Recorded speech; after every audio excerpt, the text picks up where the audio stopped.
Massive thanks to the mad lads and ladies supporting the channel. The doggos say thanks. Hey everyone, it's time for some more Monster Hunter, and today we are going to be hunting a Tigrex in Monster Hunter Freemium Night. Now, like I said before, these videos, oh, why did I take both the whetstones? For these videos, I am going to be, what was I saying? Honestly, I forgot what I was about to say, but it'll come back to me because I'm sure it was important. Anyway, like I was saying, for these videos, I am most likely going to be doing these missions again, but since I'm still grinding in Monster Hunter 1, and I'm hoping to get done with that. Matter of fact, because of the way I'm structuring my channel moving forward, I will hopefully be done grinding within a couple weeks at most to get from HR 17 to HR 19. So what's going to happen is I'm going to be doing YAP videos almost every day now. And those are kind of going to be more optional things, but I do want to try to get out multiple videos per day. Just a couple of heads up, though, before you start the channel. First of all, if you haven't already, please subscribe if you do enjoy the content, because this many of y'all still do subscribe, and this many of y'all don't. And I appreciate those of you who do, and wow, that is a weird effect. Oh my god, my eyes don't like that. I appreciate those of you who do, and those of you who don't. It's completely understandable, but I would be very grateful if you did. Also, you can now do super thanks and super chats and yada yada yada. I think I enabled them. I think I had them enabled. I had them available before, but I never enabled them. But yeah, if you want to support the channel, then yeah, that's a great way to do it. If you just want to make like a little one-time, yo, what's up? So yeah. So when it comes to Monster Hunter Freemium Night, Tigrex, this is like where he actually first started. Of course, it seems like Scizar was able to find him before I did. Also, thanks to Scizar for joining me on this mission. If you do want to join me on these missions, check out my Discord, linked in the description below. It's a great community, and I love each and every one of these people in a not weird way. Why am I wording it like that? Did I mention I was super autistic? Now, unfortunately, I am not doing super hot right now because, yeah, I was focused on the Blangos when I should have been focused on the Tigrex. Unfortunately, I do struggle with dealing with multiple monsters at a time if multiple monsters are attacking me at a time. So normally I'll block in one direction and then get hit from behind. That'll stun me, and then I'll get one shot by the big monster, and that's usually how that goes. In other words, mad cause bad, skill issues, say it how you will. When it comes to Tigrex, though, he's both extremely difficult and not that bad at the same time. Huh? So, like, that attack right there, I think that will actually damage your health. If not Tigrex, and at the very least Brute Tigrex, one of them actually has a roar that will damage your health because of how loud the roar is. Now, Tigrex's big thing is he likes to charge and he likes to chomp. And if you get hit by that, it hurts a lot. So he's kind of like, I guess a bit of an aggression wall, so to speak. He doesn't have a super high amount of health per se, but when it does come to Tigrex, he is extremely aggressive, and he does a fair bit of damage. So he really is a bit of a gear check or a skill check, depending on how determined you are and how good you are at the game, for hunters that are more new to the game. Something I think is pretty telling, at least in multiplayer, is you will fight Rathalos and Rathian before you fight Tigrex. So I think that gives a kind of a good idea of exactly where he is in terms of power.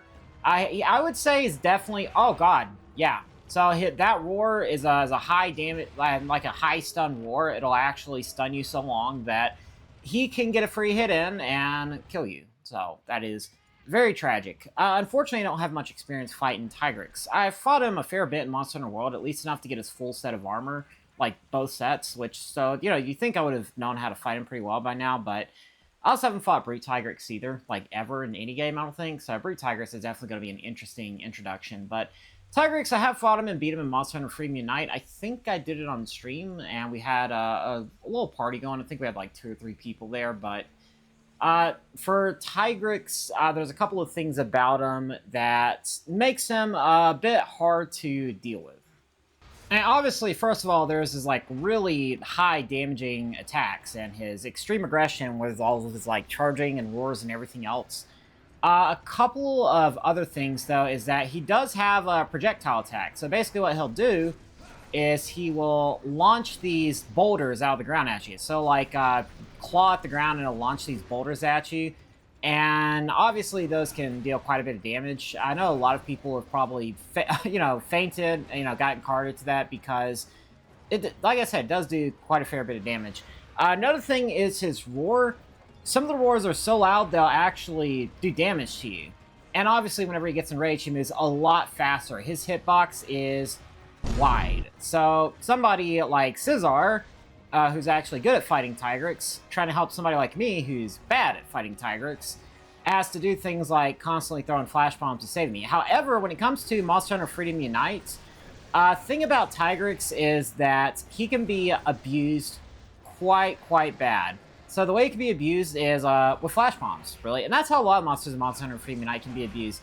They don't really have that thing where they can slowly become more resistant to getting flashed or something like that. So if you got a full party with a bunch of flash bombs, you can probably stun lock a monster pretty hard to death if you're doing enough damage. What I am going to do, though, is I am going to see if I can get in here and try to be a bit more useful and not, you know, hold Scizor back and be a burden more than anything. Yeah, so that's actually what I was talking about, the one that will damage you because of how loud it is.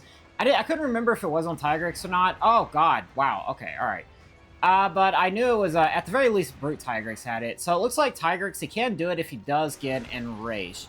It also does look like I need to sharpen my weapon, so here's what I'm going to do.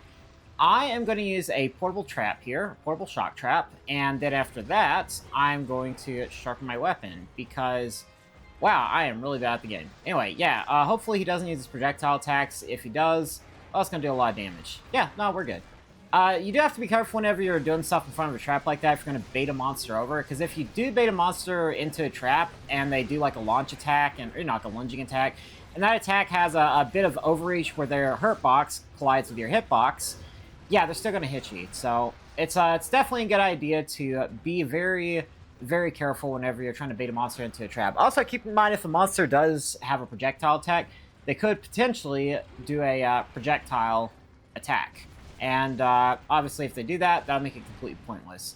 I know one of Tigrex's more iconic moves outside of like the charge and stuff is he has a spin attack, and I can't remember if I know this right, but I think it does like multiple spins in higher ranks, because I do distinctly remember him in Monster Hunter World doing like 2 or 3 spins in a row. I could be wrong. That could have been another game I was thinking of, if he ever did it at all, but yeah, it's a little funny seeing him do his little Beyblade everywhere. Oh, that's not good at all. Yeah, so another thing is obviously you got to be careful of your stamina, because if you're not, you could potentially get stun locked while you're blocking, or not stun locked, you get damaged out of an attack, or not an attack, out of a block. And if that happens, obviously that is bad news bears. Hopefully, I can stay alive for the rest of this mission. It looks like Scizor has been doing a substantial amount of substantial amount of damage to Tigrex. So, yeah, maybe I should start doing easier quests the next time I play this game, because I do feel pretty bad about how little damage I am doing. And also how much damage I'm taking. But I am going to be the first to admit I'm not very good at this game, and honestly, I'm fine with that. I'm enjoying it, but I do need to get better. I do want to get better, because eventually I will be playing through every mission in this game, and obviously when I get it to something like Ignactor and Akamlos, and God forbid, high rank or G rank Tigrex, yeah, I'm going to need to get good real quick, because if I don't, I'm going to be a burden, and I don't like being a burden. I've been a burden to people before, and it's a very unpleasant feeling. Unfortunately, it does look like the Giapre woke up the Tigrex, and yeah, that's not good. That is definitely not good, because he is enraged now, and because of that, he's going to be moving around really fast, and because of how tiny of an arena we're in, yeah, that is not going to be good news at all. Looks like he's more mad at the Giapre for waking him up though than me, so that's nice at least. Either that or he was trying to attack Scizor, but thankfully it looks like it didn't hit. After he gives these Giapre, obviously Capcom loves putting them in monster nests where they can wake the monster up or damage you while you're trying to fight the monster. So that is definitely not good at all. But Tigrex is almost dead. We'll see if we can wrap this up and try to get it out the way. Oh, yeah, for a second there I thought I fainted, and I was like, oh no, I messed up, but no. Thank you, Scizor, for the carry. It's much appreciated. Also, I think it's hilarious how Tigrex looks like this is literally what it looks like when he's asleep. So I think it looks funny. I think it's funny that he looks like he's dead when he's actually asleep. That's pretty hilarious. But I do still feel bad. Oh, wait, what? Okay, yeah, no, let's just, let's swap it out for rations. Yes, I realized I forgot to empty my pouch. So, yeah, that's unfortunate. Hey, there we go, HR3, nice. And, we got a first Tigrex, so that's pretty nice as well. I figure while we're here, we can go ahead and take a look at the Tigrex ecology as well, and see what that is. Oh, wow, we actually have a lot of ecology videos. I did not realize. But the Tyrant Tigrex, that's from the very beginning of the game. Let's see. Oh, actually, before we do that, let me do this. It seldom has difficulty taking over another monster's territory as it roams the land in search of prey.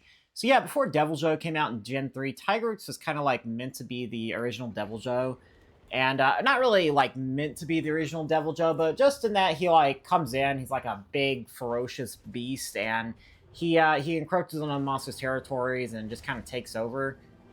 Yeah, Tigrex was a pretty scary dude when he came out.